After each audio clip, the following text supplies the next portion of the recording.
I hope you're all doing fine. This is Teacher Daz and I'm back with another 8 tips video.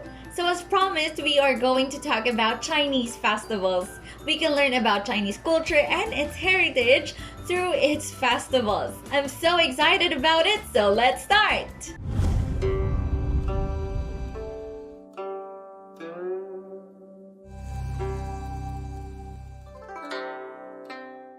So the first one that we are going to talk about is the Spring Festival. It is also widely known as Chinese New Year. In ancient time, China has its own calendar.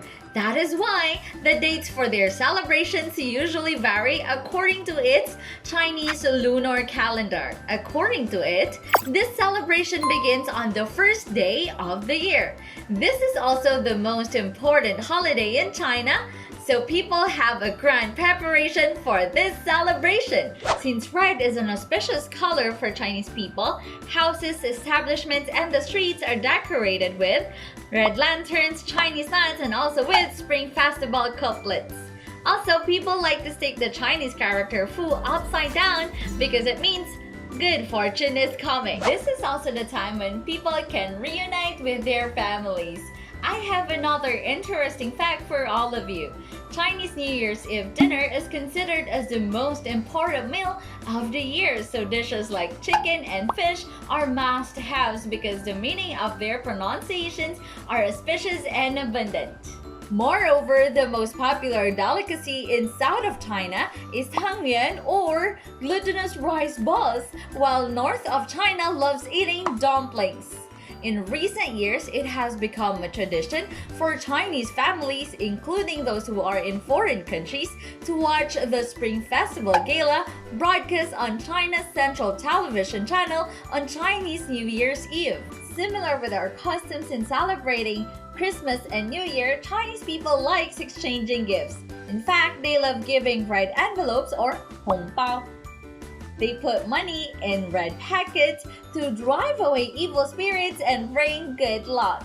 Hence, each child will receive money as New Year's gifts wrapped in red paper.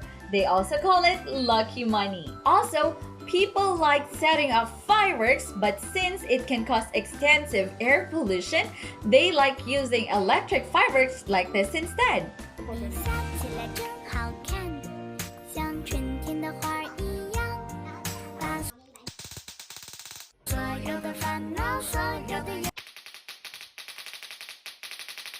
So on February 12 next year, you can greet your students 新年快乐!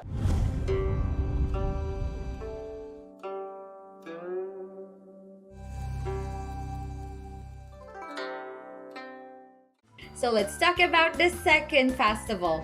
Lantern Festival takes place on the 15th day of the first lunar month, and it will be on February 26 next year.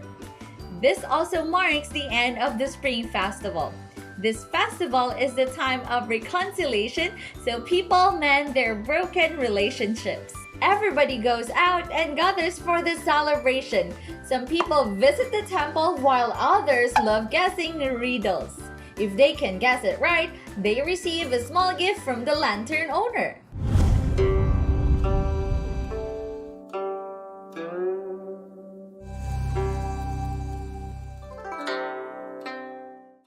Children's Day, which is celebrated on June 1, is one of the kids' most anticipated festivals. This is actually known as 六一.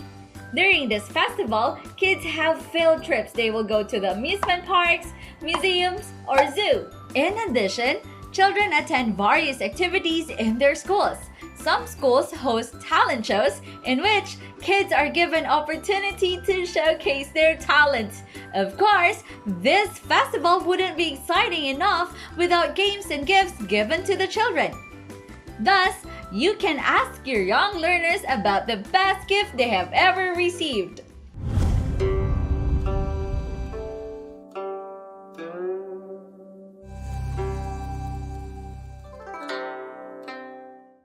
Now, let's proceed to the next grandest festival, which is the MidAutumn Festival.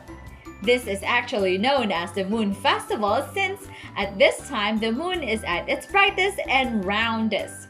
This falls on the 15th day of the 8th lunar month, so it will be on September 21 this year. This is another chance for families to get together and enjoy another big meal. After, they eat mooncake and enjoy the view of the bright full moon. What I love about this festival is the delicacies.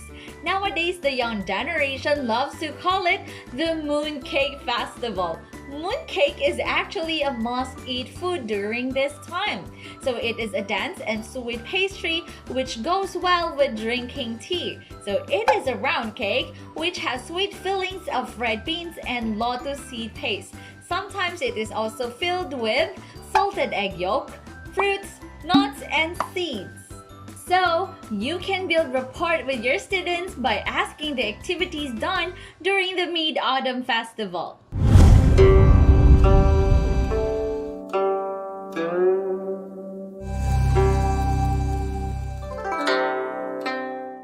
The fourth festival is the Tuan Festival, or most popular as the Dragon Boat Festival. This is to commemorate the life of Tutor, who was one of the greatest poets in Chinese history. This is celebrated during the 5th day of the 5th lunar month, which is on June 25 this year. Some activities done are eating rice dumplings or tongzi, drinking real gar wine or xianghuangjiu, dragon boat racing, hanging mugwort and calamus, taking long walks, riding spells, and wearing perfume medicine bags. In ancient time, people believed that these are effective ways to promote health and well-being. Dragon boat racing is the most important activity. 20 to 60 team members paddle in unison to the beat of a drum. So this is a very tough sport, but it can definitely boost your physical strength. Yes! So that is why you can ask your students how they celebrate this festival, or you can talk more about Tiyan. I hope you find this video informative. If you want your discussion to be engaging, then you can talk about these festivals. Of course, don't forget to smash the like button, subscribe, and click the notification bell for you to be updated with the latest A-Tips video. This is Teacher Jazz, and happy teaching!